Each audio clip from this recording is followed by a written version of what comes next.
ఆరాధనకు వచ్చిన మీ అందరికీ మన ప్రభువును రక్షకుడైన యేసుక్రీస్తు నామమున శుభములు పలుకుతున్నాం. Once again, we invite you all, we greet you all in the matchless name of our Lord and Savior Jesus Christ. దేవుని సన్నిధి చాలా గొప్పది. ఎందుకంటే పౌలు భక్తులు మొదటి కొరింథీయులకు రాసిన పత్రిక 15వ అధ్యాయం లాస్ట్ వర్సెస్ ఏమంటారంటే, తండ్రి అయిన దేవుని యొక్క క్రీస్తునందు కలిగిన ప్రేమ నుండంట ఉన్నవి గాని రాబోవునవి గాని ఎత్తు గాని లోతు గాని దేవదూతలు గాని ప్రధానులు గాని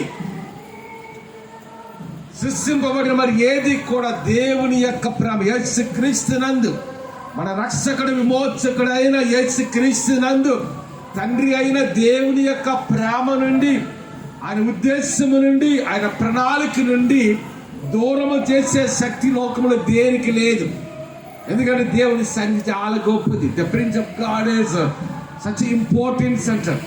దేవుని సన్నిధి చాలా గొప్పది. దేవుని ఆశీర్వాదం గొప్పది. Hour God is the God of attendant blessed of God అంటారు. మన దేవుడు జీవము కలిగిన వాడు, మహిమ కలిగిన వాడు, మహత్యము కలిగిన వాడు.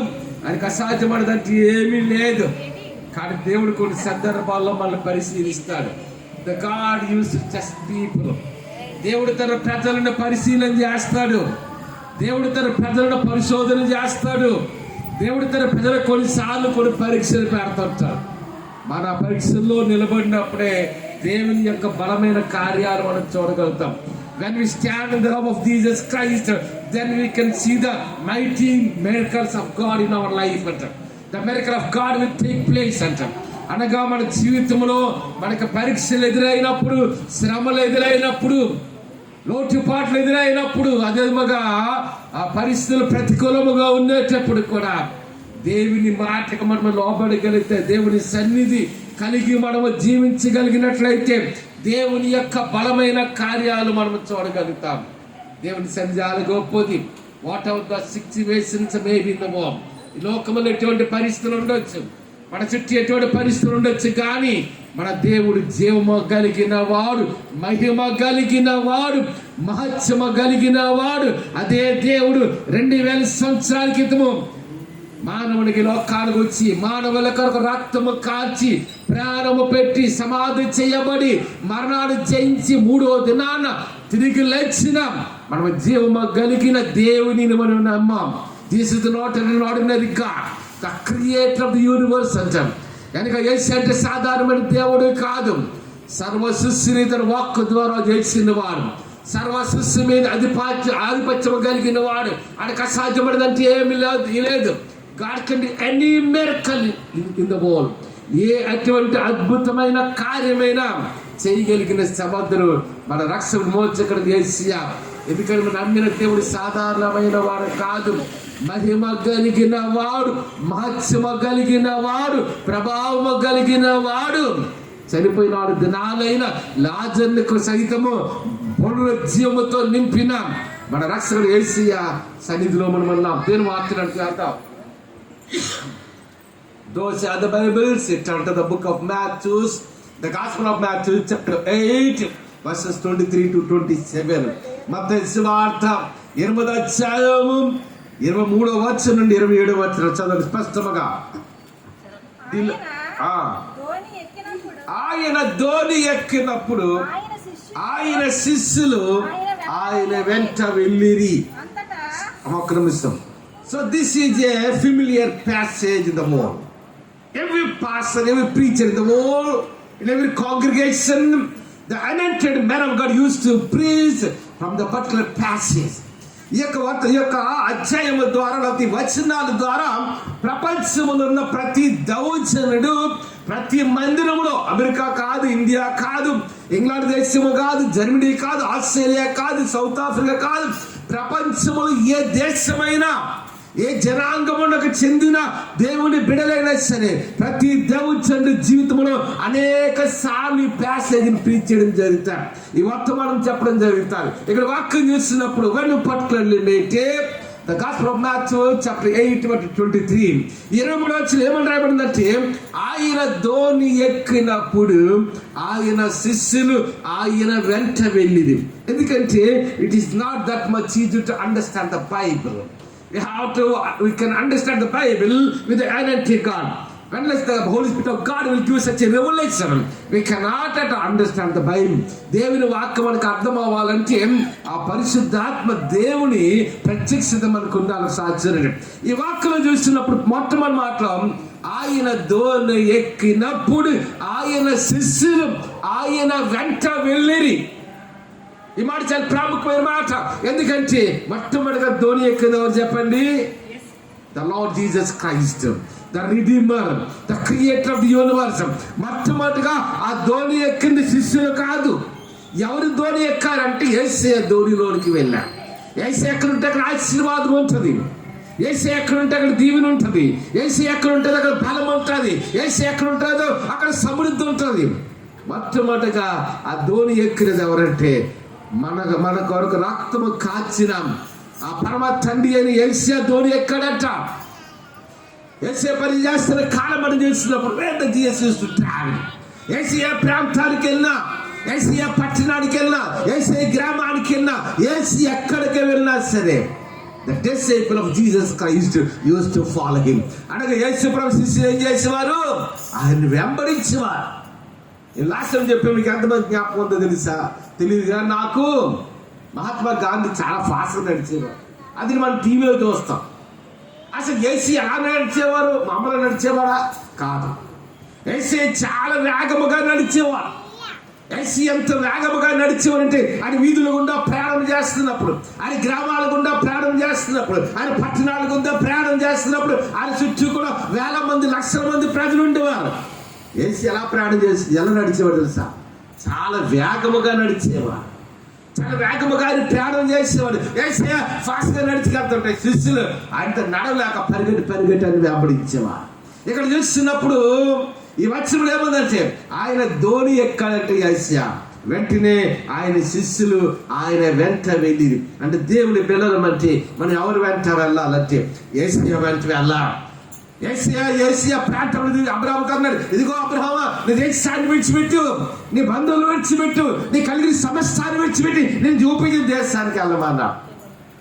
నీ ఇష్టపడిన దేశము కాదు, నీ ఉద్దేశము కాదు.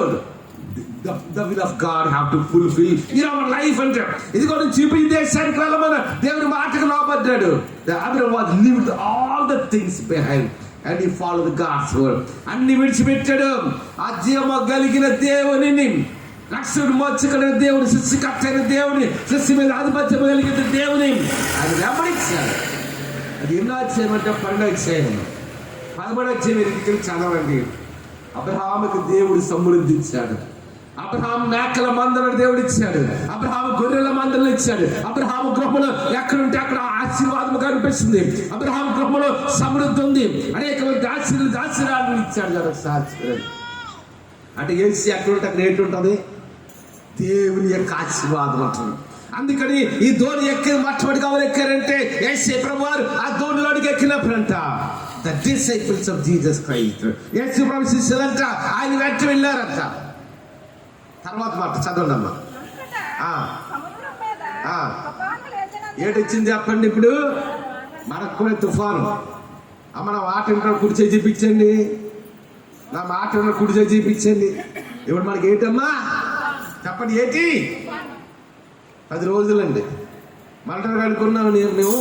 అమ్మ వర్షాలు పడట్లేదు, హైదరాబాద్ అంతా వర్షాలు పడుతున్నాయి, మెడ్రాస్ పట్టణం వర్షాలు పడుతున్నాయి, బొబ్బాయి పట్టణంలో పెద్ద వర్షాలు పడిపోయి ఆ పట్టణం మునిగిపోతుంది, గుంటూరులో వర్షాలు పడ్డాయి, విజయవాడలో వర్షాలు పడ్డాయి, ఇంకా మా ప్రాంతానికి వర్షం లేదని అనుకున్నాం. అంతేరా? అవి ఎండాకాలం వచ్చింది. ఇదే నెలమ్మా చెప్పండి? ఏ నెల? ఆగస్టు వచ్చింది, ఇంకా వర్షాలు పడలేదు. ఇప్పుడు ఏంటి పడుతుంది? మనకి ఎలాగుంటుందంటే వర్షాలు పడుతున్నాయి, పడకపోతే బాగుంది ఏమో అనుకుంటారు. కానీ దేవుడు తన ప్రజలు వర్షాలు పడకపోతే మన పంటలు ఉండవు, తినడానికి బియ్యం ఉంటుంది. అంతేనా? వర్షాలు పడాలి. అందుకని ఆ ధోని ఎక్కింది ఎవరంటే యేసు ప్రభువు ధోని ఎక్కాలి. ఇప్పుడు ఏ ధోని తుఫాను వచ్చింది చెప్పండి? ఏ ధోనికి వచ్చిందమ్మా? that Jesus was there. యేసు ప్రభుని దోణులడికే తుఫాను వచ్చింది. అంతేనా మన జీవితంలో కొన్నిసార్లు మన కొన్ని ప్రతికూల పరిస్థితులు కూడా నడిపించబడాలి. కొన్నిసార్లు మన శ్రమలు గుండా నడిపించబడాలి. కొన్ని సందర్భాలు లేని తెరము గుండా నడిపించబడాలి. కొన్ని సందర్భాల్లో ప్రతికూల పరిస్థితులు గుండా నడిపించబడాలి. కొన్ని సందర్భాలు ఇటువంటి వర్షాలు గుండా మనం నడిపించబడాలి, తుఫాను గుండా నడిపించబడాలి. ఇప్పుడు ఏ దేవునికి తుఫాను వచ్చిందంటే ఏసీయ వద్ద ఉన్నది. అదే మాకు ఒక్కసారి గాస్పెల్ ఆఫ్ జాన్ చాప్టర్ 11 తీయండి. యోహాను సువార్త 11 ఏమంటే తెలుసా? యేసు ప్రభువారంట ఒక ప్రాంతానికి పరిచయం చేయడానికి వెళ్ళేటప్పుడు ఆయనతో శిష్యులు ఉన్నారు. ఈ లోపు ఒక వర్తమానం వచ్చింది. ఏ వర్తమానం అంటే మార్తా మరియల యొక్క సహోదరుడు లాజరు దేంతో బాధపడుతున్నాడు? బాధపడుతున్నాడమ్మా? పిలువుడంటగా దేవునికి సమీపముగా ఉన్న లాజరు, దేవునికి పరిచయం చేసిన లాజరు, దేవుని పాదాల దగ్గర దేవుని వాక్యమును నేర్చుకుంటున్న లాజరుకి ఇప్పుడు ఏమొచ్చింది? ఆ వచనంలో ఏముంది చూడండి ఒకసారి. నాయనా, మార్తా మరియని వర్తమానం పంపించారు. Martha Mary are sending a message to the Lord Jesus Christ. ఏమని పంపించారు?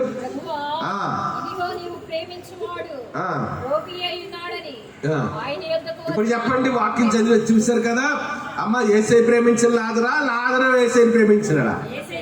అమ్మా, యేసయ్య చేత ప్రేమించబడిన లాజరు ఇప్పుడు ఎలా ఉన్నాడంటే రోగంతో బాధపడుతున్నాడు. అని యేసయ్య నమ్మిన వారికి కూడా ఏంటి వస్తుంది? ఎందుకంటే the Bible is the fundamental basic for every Christian on this. Not only for the Christian people, every person in the world can follow the Bible. ఇప్పుడు బైబిల్ గ్రంథాన్ని క్రైస్తవ సమాజం మాత్రమే కాదు, ఈ ప్రపంచం అంతా ప్రతి మానవుడు కూడా ఆచరించదగిన అనేకమైన విషయాలు, అనేకమైన మర్మాలు, అనేకమైన వాగ్దానాలు, నిబంధనలు బైబిల్ గ్రంథంలో ఉన్నాయి. ఒక్క మాట చెప్పారు, the Bible is answer for every question. మానవుడు ఎదుర్కొంటున్న ప్రతి ప్రశ్నకి సమాధానం బైబిల్లో ఉంది. Bible is the answer. Bible is answer for every question. మానవుడు ఎదుర్కొంటున్న ప్రతి ప్రశ్నకి సమాధానం బైబిల్లో ఉంది. ఇప్పుడు ఎవరు రోగి ఉన్నాడు? యోహాను 11 ఎవరంటమ్మా? లాజరు. వెంటనే ప్రభువారు అన్నారు కదా, ఈ వ్యాధి దేని కొరకు రాలేదు? మరణం కొరకు రాలేదు. ఈ వ్యాధి ద్వారా ఎవరు నామహింపరచబడాలి? Through the sickness of Lazarus, through the death of Lazarus, the name of the Lord must be glorified. అనగా లాజరు యొక్క అనారోగ్యము ద్వారా, లాజరు యొక్క మరణము ద్వారా ఎవరిని నామము మహిమపరచబడాలంటే జీవము కలిగిన దేవుని నామము మహిమపరచబడాలి.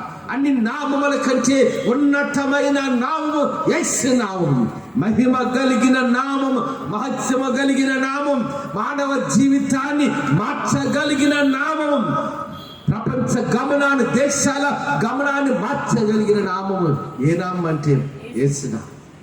అంటే లాజరు యొక్క రోగము వెనక, లాజరు యొక్క మరణము తర్వాత దేవుని నామం. అదే మాట వేసి చెప్పాడు, ఈ వ్యాధి మరణము కొరకు వచ్చినది, దాని ద్వారా ఎవరి నామం ఇంపచ్చబడదంట. మాట చదవమ్మా. యేసు అది విని ఈ వ్యాధి దేని కొరకు రాలేదు? మరణము కొరకు రాలేదు. అంటే ఎందుకు వచ్చిందంట ఆ వ్యాధి? అంటే వ్యాధి అనేది ముందుకు వచ్చిన తర్వాత వచ్చిన ఏమని తెలుసా? లాజరు చనిపోయాడు. లాజరు చనిపోయాడు, రోగంతో బాధపడ్డాడు, మరణకరమైన రోగంతో. తర్వాత చనిపోయాడు. కానీ దేని కొరకు వచ్చిందా ఆ యొక్క అనారోగ్యము? దేవుని కొరకు వచ్చిందా ఆ మరణము? దేవుని నామము మహిమపరచబడాలి. The name of the God must be glorified through our life. మన జీవితం ద్వారా యేసయ్య నామము మహిమపరచబడాలి. అందుకే యోహాను అంటాడు, జాన్ ద బాప్టిస్ట్ ఏమన్నాడు తెలుసా? ఆయన హెచ్చవలసి ఉన్నది నేను. అదే మాట మళ్ళీ మత్తయి సువార్తలో మనకు కనిపిస్తుంది. ఇప్పుడు యేసయ్య దోణులకి ఎవరున్న దోనికి? యేసయ్య దోనికి తుఫాను వచ్చింది. అంతేనా? నేను అనుకుంటాను, శిష్యులు అనుకుంటారు ప్రభా, అలా మనసులు అనుకుంటారు. శిష్యులు అందరూ జాలారు, వాళ్ళందరూ చేపలు పట్టేవారు. దర్ ఆల్ ఫిష్ అన్నారు. ఒక్క మత్తయి ఒక్కడే చదువుకున్నాడు, 12 శిష్యులు. మిగతా అందరూ జాలారు వాళ్ళు. అంటే ఏంటంటే చేపలు పెట్టేవారు. వారు అనుకుని ఉండొచ్చు, అమ్మో యేసు ఏంటి, ఆయనకి చేపలు పట్టడం తెలియదు, ఏసీ ఎవరు కుమారుడు? ఏసేపు ఏం చేసేవాడు తెలుసా? ఆయన పట్టడానికి వాడు అంటే కార్పెంటర్, అంటే మంచాలు కూర్చొని చేసేవారు. ఎవరు? యేసు ప్రభు చిన్న వయసు నుండి ఇక్కడ ఆ మంచాలు కూర్చొని చేయడంలో చూసాడు. ఏసైకి ఏం తెలుసులే, ఈ చేపలు పట్టడం సముద్రం మీద తుఫాన్ అంటే ఏం తెలిసి ఏసైకి? ఆయన ఏంటి? ఆయన మంచాలు కూర్చొని చేసేవాడు. ఆ తండ్రి మంచాలు కూర్చొని చేసుకోండి అంతేనా? కానీ దేవుని జ్ఞానములకు అతీతమైనదంటే లోకములు ఏది కూడా ఆయన శక్తిలో ఆయన చేయలేని అద్భుతమైన కార్యం అంటే ఏమి కూడా లేదు. ఇప్పుడు ఎవరికి వచ్చింది? దేనికి వచ్చింది తుఫాను? ఏసీనా దోడికి తుఫాను వచ్చింది. శిష్యులు ఏం చేస్తుంది తెలుసా? వారు ప్రయత్నాలు చేస్తున్నారు. దేని కొరకు? దేని నుండి ప్రయత్నాలు చేస్తారు? దేనికంటే ఆ తుఫాను తప్పించుకోవాలి. ఆ తుఫాను తప్పించారు. మీకు ఎంతమంది తెలిసి నాకైతే తెలియదు, కానీ ఎందుకంటే కొన్నిసార్లు తుఫాన్ టైంలో కూడా బాప్తిస్మం ఇచ్చే అవకాశం అంటే అవసరం ఏర్పడదు. కొంచెం ఎమర్జెన్సీ విషయంలో ఏదైనా అర్జెంట్ బాప్తిస్మం ఇవ్వాల్సి వస్తే ఒక తుఫాన్ టైంలో నిలిచాం. ఎలాగుంటే తెలిసి ఆ తుఫాన్ వచ్చినప్పుడు సముద్రం బాగా పొంగుతుంటుంది, అల్ల బాగా వస్తుంటాయి. ఆ తుఫాన్లోనే మనకి టీవీల్లోని ఇంతమంది రేడియోలో వస్తుంటుంది, ఏమంటే ఇదిగో తుఫాన్ ఉంది, చాలా మంది ఎవరు అని చేపలు పట్టడానికి వెళ్ళకండి అంట. ఇప్పుడు ఏసీ అనే తుఫాన్ యొక్క దోనికి తుఫాన్ వచ్చింది. శిష్యులు ప్రయత్నం చేస్తున్నారు. మన జీవితంలో కూడా ఏదైనా సమస్య వచ్చేటప్పుడు, ఏదైనా అనారోగ్యం వచ్చేటప్పుడు, ఏదైనా ఇరుకు ఇబ్బంది వచ్చినప్పుడు, ఏదైనా అప్పులు బాధలు ఎదురైనప్పుడు, విడల విషయం సమస్య ఎదురైనప్పుడు మొట్టమొదటి మనం ఏం చేస్తామో తెలుసా? We don't go to God. దేవుని దగ్గరికి వెళ్ళాలి. ఏం చేస్తాం మనం? మన ప్రయత్నాలు, మానవ ప్రయత్నాలు చేస్తుంటాం. మన ప్రయత్నాలు చేసి లాస్ట్కి ఏ విధంగా అవ్వలేదు. దాన్ని వీళ్ళు గోటుగా అప్పుడు అక్కడ ఎవరి దగ్గరికి వెళ్తాం? దేవుని. అది కాదు. ఒక సమస్య వచ్చింది, దేవుని శిలను మోకరించడం నేర్చుకోవాలి. ఒక అనారోగ్యం వచ్చింది, దేవుని శిలను మోకరించడం నేర్చుకోవాలి. ఆర్థిక సమయ ఇబ్బందులు నడిపై పడుతున్నా, దేవుని శిలను మోకరించి నేర్చుకోవాలి. ఆశీర్వాదం ఎక్కడ వస్తుంది? Man is not Attal blessed. మానవుడి నుండి ఆశీర్వాదం రాదు, మానవుడి నుండి ఆరోగ్యం రాదు. వాక్యం వినాలి. మానవుడి నుండి బలం రాదు, మానవునికి ఇంకో మాట ద్వారా సమృద్ధి రాదు. సమృద్ధి మనకి ఎలాగొస్తుంది తెలుసా? ఎవరి నుండి వస్తుంది? మన కొరకు రక్తము కాచి ప్రాణము పెట్టి సమాధి చేయబడి 3వ దినాన తిరిగి లేచిన మన రక్షకుడు విమోచకుడని యేసే ద్వారానే మనకి సమాధానం రావాలి. ఎంతైనా ఆయన నుండే మనకి ఆశీర్వాదం రావాలి. అయ్యో నాకు ఉద్యోగం లేదే, ఎలాగొస్తుంది ఉద్యోగము? ఎవరు ఇవ్వాలమ్మా? దేవుడు ఇవ్వాలి. నీ తండ్రి ఎవరు? నీ అందమైన అక్షరాలు ఎవరు? ఈ లోకంలో ఎవరు ఇవ్వలేదు. The God is our provider, the God is our blesser. యేసయ్య మనల్ని ఆశీర్వదించేవాడు, ఆయన మనకు ఆరోగ్యం ఇచ్చేవాడు, ఆయన తన శక్తిని ఇచ్చేవాడు, ఆయన సమృద్ధి ఇచ్చేవాడు. ఆయనకు అసాధ్యపడదంటే ఏమీ లేదు. శిష్యులు ప్రయత్నాలు చేశారు. ఇప్పుడు ఏమంటున్నారు చూడండి, నెక్స్ట్ వర్స్. తుఫాను లేచినందున ఆ దోణి అలల చేత ఏమవుతుందంట? ఆ దోణి అలల చేత కప్పడిపోతుంది. ఇంకా దోణి మునిగిపోయే పరిస్థితి వచ్చింది. శిష్యులు ఏం చేస్తున్నారు చూడండి. ఏంటమ్మా దేవుని వాక్యం ఏముంది? ఆడేం చేస్తాడు యేసయ్య? దేవుని వాక్యంలో ఏముంది తెలుసా? ఇశ్రాయేలును కాచువాడు కునుకడు, నిద్రపోడు. మన కష్టంలో నిద్రపోయే దేవుడు యేసయ్య ఎంత మాత్రము కూడా కాదు. మన శ్రమల్లో మనం విడిచిపెట్టిన దేవుడు ఎంత మాత్రము కాదు. మన రక్షకుడు విమోచకుడైన యేసయ్య నిద్రపోయేవాడా?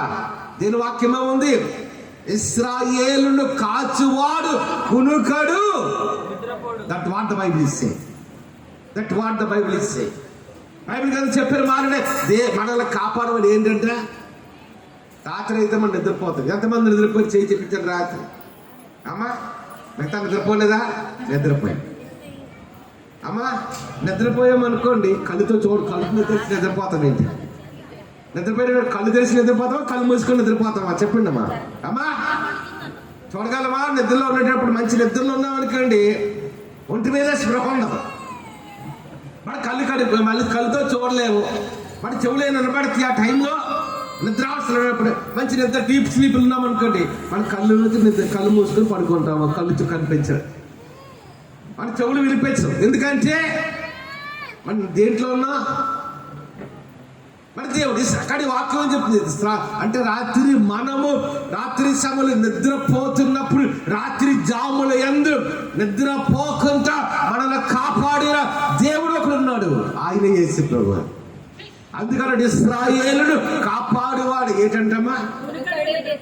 ఒకటి నిద్రపోడు, రెండోది మొదటి మాట ఏంటి? కునుకు. మన నిద్ర వస్తున్నప్పుడు పాసకర్ అంటారు, నేను అలాగా టీవీలో క్రికెట్ మ్యాచ్ చూసి అలా పడుకుంటాను. ఏంటి ఇంకా ఏంటి కుర్చీలో నిద్రపోతున్నారు ఏంటి అంటే ఏం చేస్తుందో పగలంతా ఏదో సేవలో తిరిగి రాత్రి ఏంటంటే ఏం చేస్తానంటే అడిచి కుర్చీలో పడుకుంటాం. అప్పుడు లగలేదనుకో తట్టు లేపి అయ్యారు అయ్యగారు అంటారు, మా పేరు ఏమన్నారు ఏమని అనుకున్నాను, అయ్యగారు ఏంటి నిద్రపోతున్న కుర్చీలో పడుకోండి మంచం మీద. అమ్మ కొనకడం వేరు, నిద్ర కొనకడం అంటే కొంచెం మిడ్ స్లీప్ అంటారు దాన్ని, ఇంగ్లీష్లో అయితే మిడ్ స్లీప్. నిద్రపోవడం అంటే పూర్తి నిద్ర. కానీ దేవుని వాక్యం ఏం చెప్తుంది? ఇశ్రాయేలును కాపాడువాడు కునుకడు. మన దేవుడు నిద్రపోయేవాడా? మన కష్టములు ఉంటే విడిచిపెడతాడా? లేని తరములు ఉంటే విడిచిపెట్టేస్తారా? You have to pick the gospel. దేవుని వాక్యమైన బైబిల్ పట్టుకో, అంతేనా? ఏం పెట్టుకోవాలమ్మా? ఇది కూడా బైబిలే. ఏం పట్టుకోవాలి? దేవుని వాక్యాన్ని పట్టుకోవాలి. ఇదిగోనండి, వాక్యములు వాగ్దానం చేశాను ఆయన, ఈ వాక్యములు నిబంధన చేశాం. మనము నిద్రపోతున్నప్పుడు కూడా నిద్రపోకుండా మనల్ని కాపాడేవాడు ఉన్నాడు, ఆయన యేసు ప్రభువు. ఇప్పుడు ఏం చేస్తున్నాడు? దేవుని వాక్యంలో నిద్రపోవట్లేదు. Jesus is testing his disciple. శిష్యులు కొన్ని విషయాలు నేర్పించాలి. శిష్యులు అక్కడ దోణిలో ఉన్నది ఎవరంటే జనసొమ్ము ఉన్నట్టు వాక్యం చెప్పలే. జనసొమ్ము ఉన్నారా అమ్మ? జనులు ఉన్నారా? ఇశ్రాయేల్కి ఉన్నారా? 100 మంది, అక్కడ 1000 మంది ఉన్నారా? ఎవరున్నారు? యేసు ప్రభు ఉన్నాడు. రెండవదిగా శిష్యులు ఉన్నారు. శిష్యులు కొన్ని విషయాలు శిష్యులకి ఏదైనా విషయం నేర్పించాలి. అందుకని వాడు ఆడమర బాగన అని పరిశీలించి చేస్తున్నాడు. శిష్యులు ఏం చేస్తారండి? ప్రయత్నాలు చేశారు. అమ్మని చిన్నప్పటి తుఫాను సముద్రంలో పెరిగేవారు, చేపలు పెట్టేవారు. ప్రయత్నాలు చేశారు, సాధ్యం కాలేదు. అప్పుడు ఎవరి దగ్గరికి వచ్చారు? చెప్పండి, ఎవరి దగ్గరికి వచ్చారు? యేసే పరిశీలన చేస్తారు. వీళ్ళు ఏం చేస్తారో చూద్దాం. మన జీవితంలో కూడా అదే అవుతుంటది. దేవుడు చూస్తుంటాడు, ఏం చేస్తాడో చూద్దాం. అమ్మ ఉద్యోగం 6 నెలలు లేదు, ఏం చేస్తాడో చూద్దాం. నా సన్నిధికి వస్తాడా, లేకపోతే తన ప్రయత్నాలు చేస్తాడా? అయ్యో లోటుపాట్లు, ఆర్థిక ఇబ్బందులు ఉన్నాయి, నా మందిరానికి వచ్చి ఆకరిస్తారా, లేకపోతే వారి ప్రయత్నాలు వాళ్ళు చేస్తారా? చూస్తాడు దేవుడు. ఎందుకంటే మన దేవుడు ఏంటి? Hour God is the God of testing his people. దేవుడు తన ప్రజల్ని, అందుకని శిష్యులు పరిశీలన చేస్తున్నారు.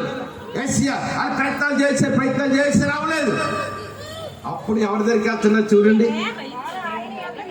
ఇప్పుడు ఏం చేశారమ్మా? అంతేనా? మన జీవితంలో చాలాసార్లు చేసాం ఆ పని. ఏదో కష్టం వచ్చినట్టు దేవుని దగ్గరికి వెళ్ళకుండా మన ప్రయత్నాలు మనం చేస్తూ ఉంటాం. నేను కూడా మందిర విషయంలో చాలా ప్రయత్నాలు చేశాను. మిగిలిలో అట్లారామని చెప్పిన మాట, చచ్చిన సమస్యలు వచ్చినట్టు చాలా ప్రయత్నాలు చేశాం. ఆ తర్వాత ఎవరి పాదాలు పట్టుకున్నాం చెప్పండి? మస్టోడు when we get the trouble we have to pick the hand of God. ఒక సమస్య వచ్చినట్టు దేవుని పాదాలు పట్టుకొని నేర్చుకోవాలి. ఒక ఆర్థిక సమస్య ఇబ్బంది వచ్చినప్పుడు, ఒక లేని జన్మ వచ్చినప్పుడు దేవుని పాదాలు పట్టుకొని నేర్చుకోవాలి. కానీ మన సొంత ప్రయత్నాలు చేస్తుంటాం. శిష్యులు కూడా ప్రయత్నం చేశారు, కానీ తుఫాను ఉన్న వారికి ఏంటి రాలేదు? విడుదల రాలేదు. తుఫాను ఆగట్లేదు, ఇంకెక్కువ అవుతుంది. నిమిషానికి ఎక్కువ అవుతుంది తుఫాను.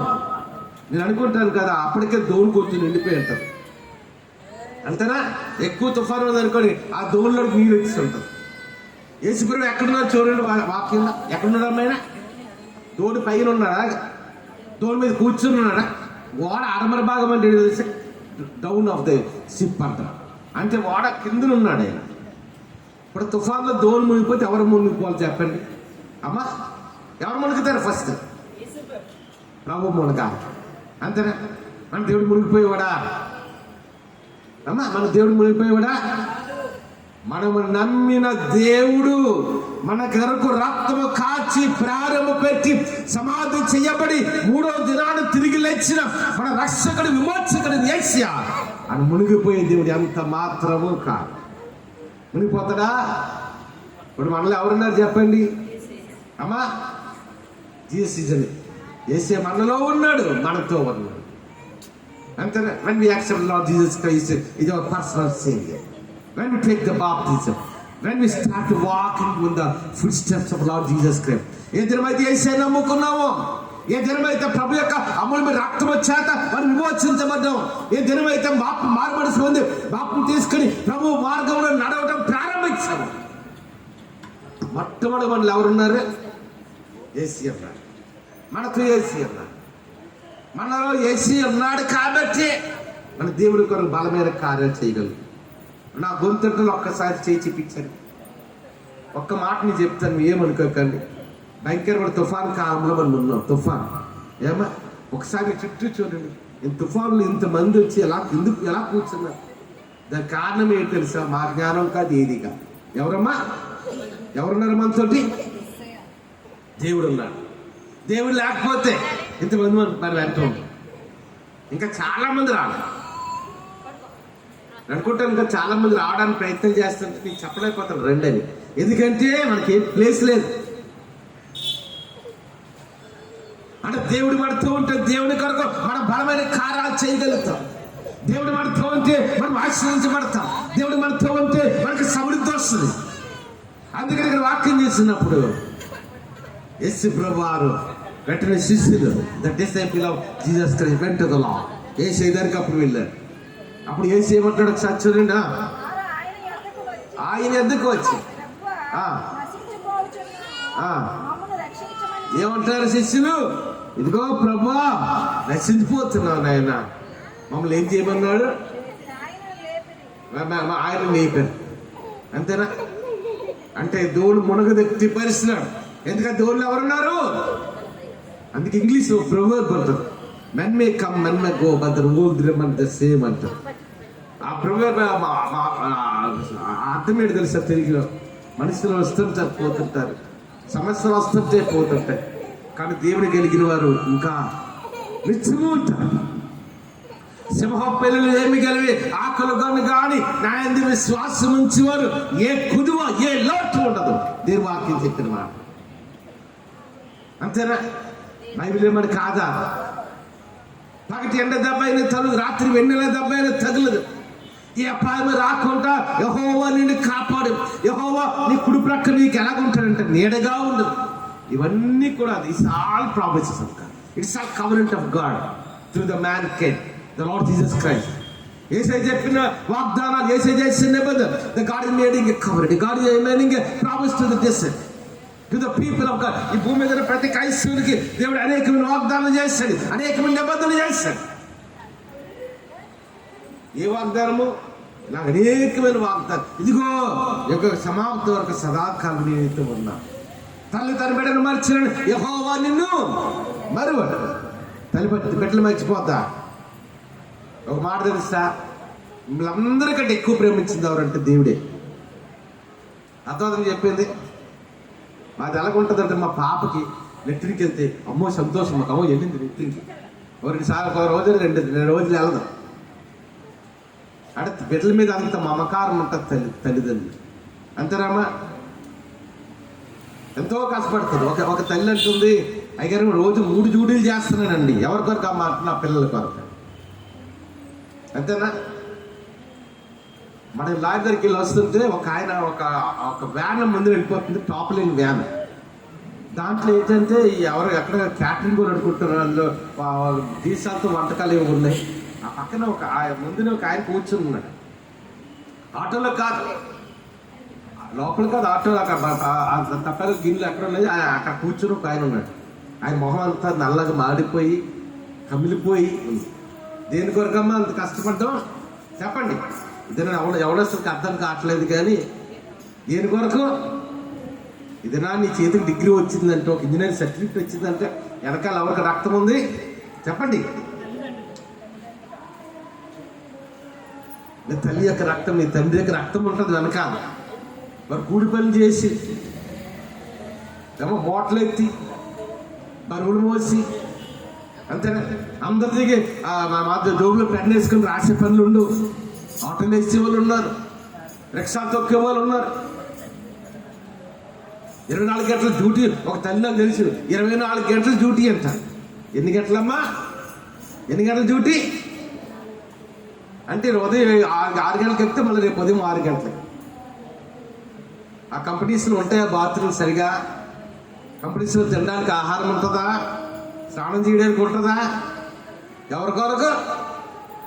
నా బిడ్డల కొరకు. నా బిడ్డల కొరకు నీ కష్టపడాలి. నా బిడ్డల కొరకు గమనం తీసుకురావాలి. అంతేనా? నీ తండ్రి కంటే తల్లి కంటే నీ మీద ఎక్కువ ప్రేమ కలిగిన వాడు ఎవరమ్మా? నీ తల్లి నీ కొరకు ప్రాణం పెట్టలేదు, నీ తండ్రి నీ కొరకు ప్రాణం పెట్టలేదు. ఎవరు ప్రాణం పెట్టారు? ఇంకా మనం దేవునికి డార్క్నెస్ ఒక దినాల్లో లోకములు ఉన్నాం, పాప దాస్యత్వం కింద ఉన్నాం. ఇంకా మనం విగ్రహారాధనలో ఉంటుండగానే, లోక బానిసత్వం కింద ఉంటుండగానే మనకి ఎవరు రక్తం కార్చారు? ఎంత కార్చారు రక్తం? The Jesus was set to last drop of blood in the body. అని శరీరంలో ఉన్న ఆ రక్తం వచ్చే వరకు చిందించాడు. తల్లిదండ్రుల ప్రేమ ఉంటుంది వెళ్ళి నిజమే, కానీ తల్లిదండ్రుల యొక్క ప్రేమ కంటే, తల్లి యొక్క ప్రేమ కంటే, ఎందుకంటే దేవుడు అక్కడ తల్లి ప్రేమని కంపేర్ చేసుకుంటున్నాడు. నీ తల్లిని ఎంత ప్రేమించిందో, నీ తండ్రిని అంత బాధ్యత కలిగి ఉన్నాడో, అంతకంటే నేను ఎక్కువగా ప్రేమించినవాడు ఎవరంటే నీ రక్షకుడు మోచకుడు యేసు. ఆయనంతగా నిన్ను ఎవరూ ప్రేమించలేదు. అందుకని ఇక్కడ చూసినప్పుడు వెంటనే యేసు దగ్గరికి వచ్చారు, లేపుతున్నారు ఆయన. అప్పుడు నెక్స్ట్ చదవండి. ఏంటమ్మా అంటే తెలుగులో అయితే అల్పవిశ్వాసం, ఇంగ్లీష్లో ఏముంటుందంటే పూర్ ఇన్ ఫెయిత్ అంట. మనకి ఏంటుంటుంది? చాలాసార్లు ఏంటుండే చెప్పండి? అల్పవిశ్వాసం, పూర్ ఇన్ ఫెయిత్, అల్పవిశ్వాసం. ఒక్క మాట గుర్తుంచుకుంది, ధన సంబంధంగా పేదరికం ఉండొచ్చు, జ్ఞానంలో పొందటంలో పేదరికం ఉండొచ్చు, ఉద్యోగం లేని పేదరికం ఉండొచ్చు, చదువు సంధ్యలు లేని పేదరికం ఉండొచ్చు. ఇవన్నీ పేదరికాలు. ఇల్లు వాకిలు లేని పేదరికం ఉండొచ్చు. కానీ ఏ పేదరికం ఉండకూడదు? విశ్వాసంలో పేదరికం అనేది ఎప్పుడు ఉండకూడదు. అంతేనా? You must trust the God. దేని వాక్యం అనేకమైన మాటలు కనిపిస్తాయి. నమ్ముట నీ వలన అయితే నమ్మువాడికి సమస్తము. మనం నమ్మగలిగితే, ఇంకో మాటలో నువ్వు నమ్మిన trust will see the glory of God. నమ్ముట నీ వల్ల నమ్మని సమస్తం సాధ్యం. నువ్వు నమ్మిన ఏది చూస్తావు? మార్తమరిలు అదే ఏడుస్తున్నారు. ఎస్ఏ 4 రోజులతో తిన్నాడు లాజరు సమాధి దగ్గర. ఎంత అంటున్నారు, ప్రభా నువ్వు వచ్చే మా సహోదరుడు చనిపోకున్నా. ఏసీ ఏం చెప్పి తెలుసా? నమ్ముట నీ వలనైతే నమ్మువానికి సమస్తం సాధ్యం. దేవుడికి అసాధ్యమైనదంటే ఏమి లేదు. అనేటువంటి అద్భుతమైన కార్యమైన చేయగలరు. The ability of God, the blessing of God, the knowledge of God, the eternal life of God. ఆయనకు అసాధ్యమైనది దేవుడు ఎటువంటి అద్భుతమైన చేయగలడు ఆయన. అప్పుడు వెంటనే ఏమన్నాడు యేసు చెప్పండి? యేసు ప్రభువారు ఆయన 3.5 సంవత్సరాల పరిచయంలో, ఆయన 33 సంవత్సరాల జీవితంలో, read gospel Matthew, Mark, Luke and John, 4 gospels. ఈ 4 సువార్తలు మనం చదివేటప్పుడు, ధ్యానించేటప్పుడు యేసే కోపడి సందర్భాలు చాలా తక్కువ. మేబీ 2-3 సందర్భాలు అనుకుని కోపడ్డాడు ఆయన. ఒకటి శాస్త్రుల పరిశీలన మీద కోపడ్డాడు. ఈ సందర్భంలో ఎవరి మీద కోపడుతున్నారు? అల్పవిశ్వాసులారా, ఎందుకు సందేహపడుతారని చెప్పి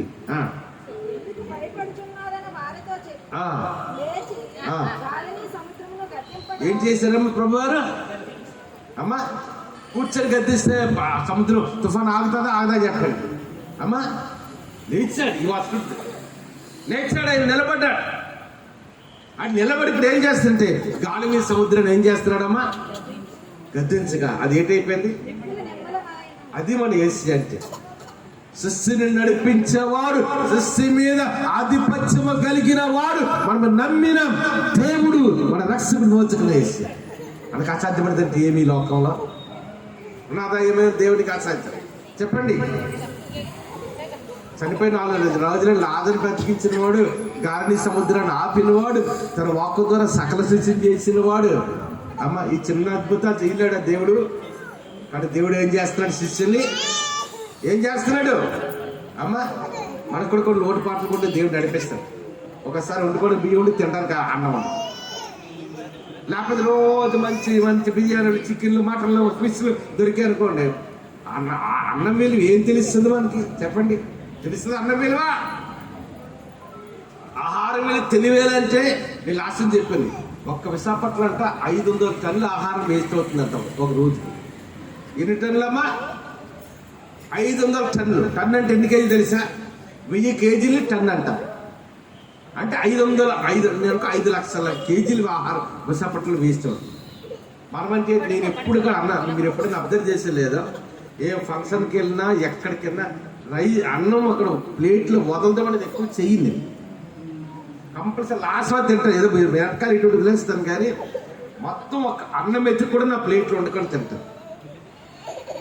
హైందవులు ఏమంటే తెలుసా? అన్నం పరబ్రహ్మ స్వరూపం అన్నారు. అన్నం అంటే దీంతో ఏ స్వరూపం అంట? అన్నం పరబ్రహ్మ స్వరూపం అన్నారు. అంటే ఆహారం అంటే దేనితో సమానం? ఈ ఆహారం లేకుండా ఎంతో మంది కష్టపడుతున్నారు. అంతేనా?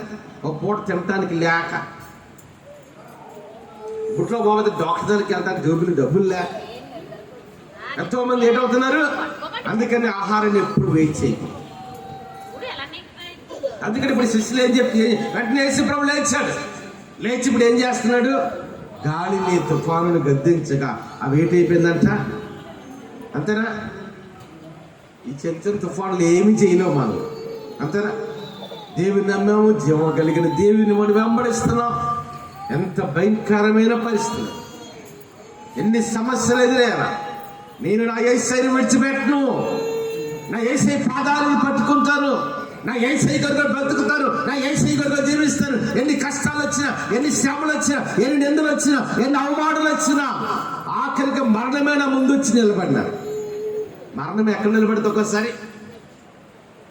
దేవుని పెట్టేటట్టు తెలుసా? నీ మరణం వచ్చి నీ ఎదురుగాల నిలబడినా సరే వెరకన్న వాడు నిజమైన క్రైస్తవుడు. అందుకే పౌలు అంటాడు కొరింథీ రాసిన మొదటి పత్రిక, ఇందాక మనం చదవబడిన భాగంలో ముందు వచ్చినండి, ఓ మరణమా నీ ముళ్ళు ఎక్కడ, ఓ మరణమా నీ విజయం ఎక్కడ? అంతేనా? ఎటువంటి పరిస్థితి వచ్చినా, తినటానికి ఆహారం లేకపోయినా, నేను చంపేస్తామని బెదిరించిన, ఎటువంటి భయంకరమైన పరిస్థితి వచ్చినా, ఇదిగో నా యేసయ్య కొరకు నేను బ్రతుకుతాను, నా యేసయ్య కొరకు జీవిస్తాను, నా యేసయ్య మార్గంలో నేను నడుస్తాను. అది నిజమైన క్రైస్తవుడు చేయాల్సింది. అంతేనా? వెంటనే యేసయ్య లేచి గాలిని, తుఫాను గద్దించాడు. అప్పుడు ఏంటైపోయిందమ్మా? ఆయన వాక్కు అతీతమైందంటే ఏమి? చాలా మంది భక్తులు చెప్తారు కదా, లాజరు సమాధికి వెళ్ళి ఒకటే మాట, లాజరస్ కమ్ అవుట్, లాజరు బయటకు రమ్మంటే లాజరు బయటకు వచ్చాడు. అలా కాకుండా చనిపోయిన అందరూ బయటకు వచ్చినట్టు వచ్చేవారు కాదా చెప్పండి నాకు. అందరూ ఎంతమంది చనిపోయారు, అందరూ బయటకు వచ్చారంటే అందరూ వచ్చేసేవారు ఆ రోజు. గాలిని, తుఫాను గద్దించాడు వెంటనే నెమ్మది. మనకి అందుకంటే శిష్యులు కొన్ని విషయాలు నేర్పించారు. దేవుని గొప్పతనం ఏంటి, దేవుని శక్తి ఏంటి, దేవుని సామర్థ్యం ఏంటి, ఆయన జ్ఞానం ఏంటి, ఆయన మాత్యం ఏంటి, ఆయన ప్రభావం ఏంటి అనేది శిష్యులకి అర్థం అవ్వాలంటే. అలాగే మన జీవితంలో కూడా దేవుడు ఎన్నోసార్లు పరిశీలన చేస్తుంటాడు, పరిశోధన చేస్తుంటాడు, ఆశీర్వాదం ఇస్తాడు, సమృద్ధి ఇస్తాడు కొన్ని సందర్భాలు. దేవుడి మాటలు దీవించడు గాక. చిన్న ప్రార్థన చేసుకుంటాం. పరిశుద్ధ రాజ్యము గల దేవానికి వందన. ఈ ఆరాధన ఘనంగా జరిగిస్తున్నాం. అందరూ 2 చేతులు పైకెత్తి నీకు మమ్మ చెల్లిస్తున్నాం తండ్రి. పాటల దాన్ని మమ్మ తెచ్చుకున్నాం, సితారా చదివించండి కదా. నా యూట్యూబ్లో, ఫేస్బుక్లో ఈ వర్తమానం ప్రతి ఒక్కరిని దీవించి హైదరాబాద్ కాల్సి నా సెల్ఫోన్ చదవచ్చు, మన విదేశాలు పల్లెటూరు సన్నిధి నడిపించినాయని కాదు. నేను నీకు వందన ఆచరిస్తున్నాను తండ్రి. నేను బెంగళూరులో కష్టపడి దీవించినాను. నేను బెంగళూరులో హిమరాజులో చిరుగుతున్నారు బిడ్డలు దీవించినాను కదా. హిమతకులు రాజ్యాలు చేర్చుకున్నాను వందన ఆచరిస్తున్నాను. నేను నీకు వందన ఆత్మలే. నేను విదేశాలన్నా మా యవనస్తులు అందరూ దీవించినాను. న్యూజిలాండ్ జాండేడు కుటుంబాన్ని దీవించినాను తండ్రి. నేను తండ్రి ఇంగ్లాండ్ పీహెచ్డీ చేస్తున్నారు సూర్యకర్ణ మనవలు ఆదిత్యాన్ని దీవించి, నేను తండ్రి ఐర్లాండ్ పీహెచ్డీ చేస్తున్న వినయ్ గారిని దీవించాను.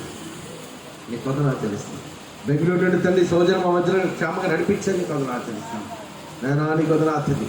ఇప్పుడు ప్రతి ఒక్కరు కూడా పేరు పేరు దీవిస్తున్నాను తండ్రి. ప్రత్యేకంగా ఈ వర్తమానం యూట్యూబ్లో, ఫేస్బుక్లో ఎంతమంది అయితే ఉంటున్నారో వారందరూ దీవించినాడు తండ్రి. ఎందుకంటే మా కష్టాలు విడిచిపెట్టే దేవుడు కాదు, మా శ్రమలో విడిచిపెట్టే దేవుడు కాదండి. ఏదో వాక్యం కూడా నీ బిడ్డల ఫలపు దయచేయమని తండ్రి. నీకు వందన ఆచరిస్తాను. నేను తండ్రి నీ ప్రజల్ని పరిశీలన చేసే దేవుడు తండ్రి. త్వరలో మందిరంలోకి వెళ్ళి ఆరాధన చేయడానికి నీ కృపణ దయచేయమని మీరు ప్రతి ఒక్కరు పేరు పెట్టి జీవించండి. యేసు నామమున కూర్చున్నాం తండ్రి. ఆమేన్. యేసు రక్తమే వేసి చప్పుడు కలిగాక ఆమె పర్వతని దేవుని ప్రేమ ఆయన కుమారుడు వేసుకొచ్చేది ఆదరకర్తృ పరిశుద్ధాత్మని సహవాసం ఎప్పుడు మనకు సంఘటనలకి సకల పరిస్థితులు ఇస్తాం జరగాలి. ఇక్కడ ప్రభురాకపై సహకారం అనిపించింది కాక అంశం కాదులండి పరిశుద్ధిరాతండి ప్రభాకర్ కుటుంబాలు ఇచ్చిన తండ్రి 22 సత్యకుమారుకు వివాహం 26 జరుగుతుంది హైదరాబాద్ 1వ తారీఖు సెప్టెంబర్ తండ్రి యశస్సు విశాఖపట్నం జరుగుతుంది. ఆ వివాహ కార్యక్రమం ఇంట్లో లక్ష్యం ఏ సంస్థ